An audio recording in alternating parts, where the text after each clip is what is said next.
بسم الله الرحمن الرحيم. الحمد لله رب العالمين، والصلاة والسلام على أشرف الأنبياء والمرسلين، أما بعد. باب استحباب الدعاء في السفر. كتاب رياض الصالحين يوصلو دو او یو نمبر باب دی.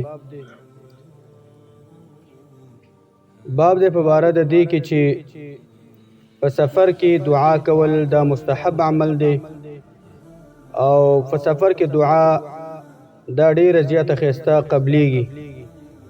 وجه دا ده چې سفر په دې دوران کې انسان دا د عاجزي پکې هم ډیره زیاتې، او ناشنایي غربت پکې هم ډیر زیاتې، او دغه شانت الله ته محتاجي پکې هم ډیرې.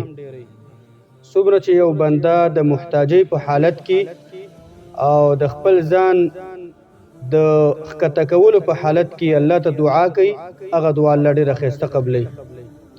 دې کې یو روایت عن ابي هريره رضی الله عنه قال، ابو هريره رضی الله عنه روایت ته دا وی چې قال رسول الله صلی الله علیه وسلم، رسول الله صلی الله علیه وسلم فرمایلی دي، ثلاث دعوات مستجابات لا شک فيهن. نبی صلی الله علیه وسلم فرمایلی دي درې دعاګانې دي چې دا بالکل قبول کیدونکي دي او دا قبلیږي، او داسې قبلیږي چې زما امت لا شک فيهن، د دغه دعاګانو په قبلېدو کې هیڅ قسم شک دا تاسو مه کوئ، شبهه پکې مه کوئ. بس دې کې شک مه کوئ چې دا دعاګانې به نه قبلیږي، بالکل دا قبلیږي. اول چې دی دعوت المظلوم، د مظلوم دعا دا ډېره ښایسته قبلیږي. یو سړي باندې ظلم کیږي او دا مقابل لوري دا ور باندې زورور دی، هغه په زور استعمالي او بدلی ته اخلي. مظلوم به څه وکړي؟ الله دې مسلمانانو مظلومانو مدد وکړي. مظلوم چې کافر می کافر، نو مسلمان له دا پکاري چې په کافر مظلوم ظلم وکړي، دا حرام دي، ناروا دي. الله پیغمبر فرمای اتق دعوة المظلوم فإنه ليس بينها وبين الله حجاب.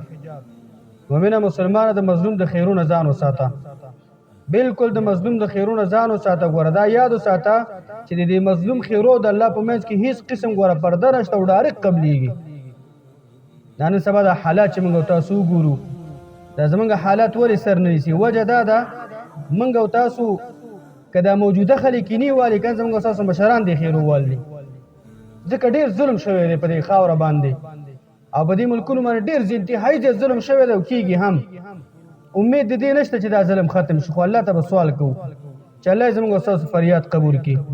الله قرآن کې فرمایي اعوذ بالله من الشیطان الرجیم ولا تحسبن الله غافلا عما يعمل الظالمون. اے مؤمنه مسلمانه پیغمبره، الله باندې دا ګمان مکوه چې ظالمانو د کارونو الله نه خبره دی، والله الله ته خبر نه دی کوم حالات چې په فلسطین کې مسلمانانو باندې روان دي او په دنیا کې په مسلمانانو باندې روان دي. الله فرمایي چې په الله دا ګمان مکوه، دا سوچ مونږ کې چې الله تعالی د ظالمانو د ظلمونو نه خبره دی. الله تسنوي نه انما يؤخرهم ليوم تشخص فيه الابصار. یو عظیم ورځ روان دا ظلمونه او دا زیتی الله هغه ورځ ته رستکی چې پاغي کې به ډېر سختې د وجه د انسانانو د سترګې بوټي راوځي. ذکر الله پیغمبر دلته وی دعوت المظلوم، د مظلوم خیری بدعای دا قبلیږي. ودعوت المسافر، د مسافر دعا لري قبلیږي. یو سړی په سفر باندې وځي، نو هغه چې په سفر باندې وځي، سفر په حالت کې مخکې ویلا سړی کې عاجزین پیدا شي، سړی سره د سفر سوچ او فکری او ډېر ښایسته اخلاق هم ښایسته شي. ولی د غربت حالتي، د ناشنایي حالتي، د بدن د انکسار او د عاجزۍ حالتي، نو الله د مسافر دعا څخه قبل د نبی صلی الله علیه وسلم بل حدیث کې فرمای مسافر دعا د هغه پورې قبليږي حتی يرجع، تر دې دا کور ته واپس. دا مهلت او دا موقع دا فرصتو باید لاس ورنو موږ دا سفر ته وځو، نور فکرونه د موږ تاسو سره نه، بلکې سفر ته وتی دا یو موقع ده الله تعالی په اوچته کې الله دعاګانې وکړه، الله ناس وغواړه، ته چې غواړه هغه ته وغواړه. ودعوة الوالد على ولده.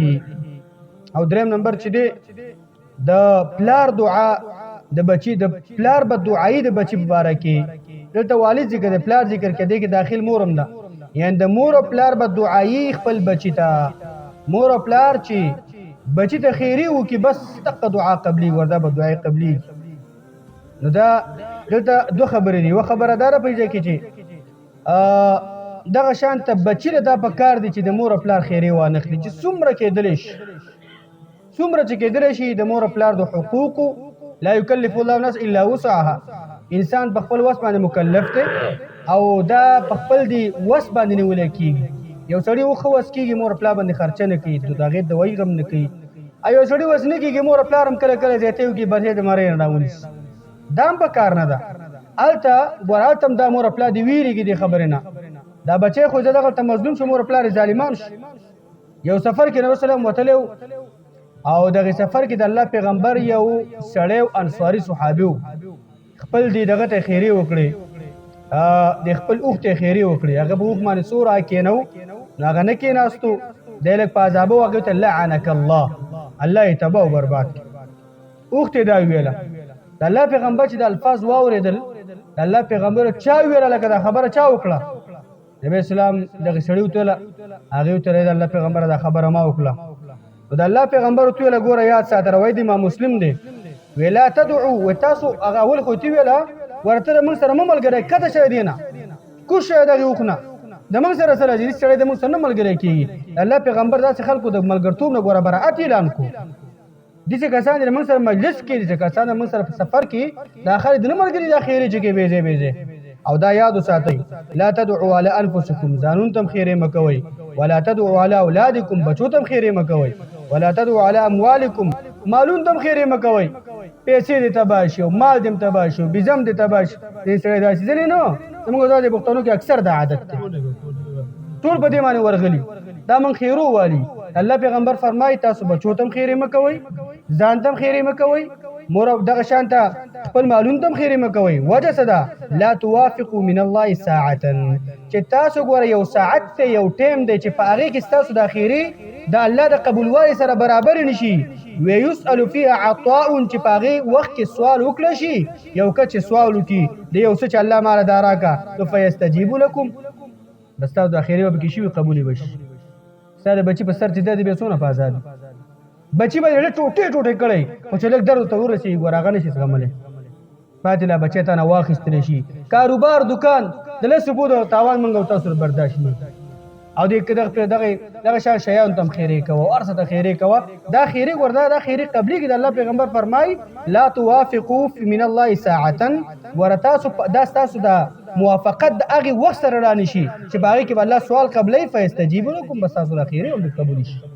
مور پلار هم ځینې وخت موږ وګورو، مور پلار هم ګوره ځینې وخت زیاتې کوي. دا هم نه ده په کار چې مور پلار سمدستي رالګېږي ګوره دا خلک کې پلانکې سړی ازاري دی، دغه ته کتل په کار دي. ته د خپل وسه پورې د مور پلار په ذمهواریانو باندې، مسؤلیتونو باندې، د هغوی په خرچو باندې مکلف یې چې د وس نه زیاته شو تا مور پلار دی نورو نه منظور راولي، نو دغه ته مکلف نه که مور پلار زر پیرې تا ته ما ناحق ناحق ناحق، بالکل ناحق نه ناحق دی هغه چې الله د ناحق دی. الله ته پته چې دا بچی ظلم کوي د مور پلار سره، نو دا نه ده په کار. نو دې روایت کې یو خبره ده د باب سره متعلق ده چې سفر کې دعاګانې ډېرې ښایسته دا قبلېږي. سفر یو فرصت ته موقع ده، دا به دله سم تاسو ورنکو. او بله فایده پکې دا شو چې دغه شان ته د ظلم نه ځان ساتل پکار دي. په چا باندې ظلم مه کوئ. حیوان مخکې تېر شو، حیوان باندې ظلم مه کوه. د هغې د ولږې د هغې د تندې خیال به ساتې، په هغې باندې دومره بار اچوه چې هغه څومره وړلی شي. من لا یرحم لا یرحم، څوک چا کې چې رحم نه په مخلوق د الله باندې رحم نه کوي، په دغې به م رحم ونه کړی شي. هغه د رحم تصور ونه کړي. الله پیغمبر بل حدیث کې وایي ارحموا من فی الارض، تاسو په هغه چا رحم وکړئ چې په ځمکه کې دي. د الله په دې مخلوق باندې، میږانو باندې، مچانو باندې، انسانانو باندې، په خرو باندې، ځناورو باندې، کافر چې حربي دي په هغې هم رحم کوه، هغې باندې رحم کوه. یرحمکم من فی السماء، هغه څوک په تاسو باندې رحم وکړي چې هغه د اسمان والا دی. الله په تاسو باندې رحم وکړي. یعنې ظلم نه ځان ساتل پکار دی. او دا کم ظالمان چې نن سبا دغه شان ته متوجه شوي دي، په مسلمانانو باندې ظلمونه کوي، د هغوی په خویندو میندو زموږ ستاسو خویندو میندو باندې ظلم کوي، الله یې د هغوی نه بدلې والي. څنګه چې د الله وعده ده چې د مظلوم او د الله په منځ کې د خیرو بددعایي هېڅ قسم پرده نشته. الله زموږ ستاسو د خیرې د دې کافرانو په حق له قبول کړي. دا ظالمان چې پکې کوم دي الله یې تباه او برباد کړي. الله د خپل وسایلو ته په خپله بلاګانې کړي. الله دې په خپل قهر باندې وي. وصلی الله علی نبینا محمد.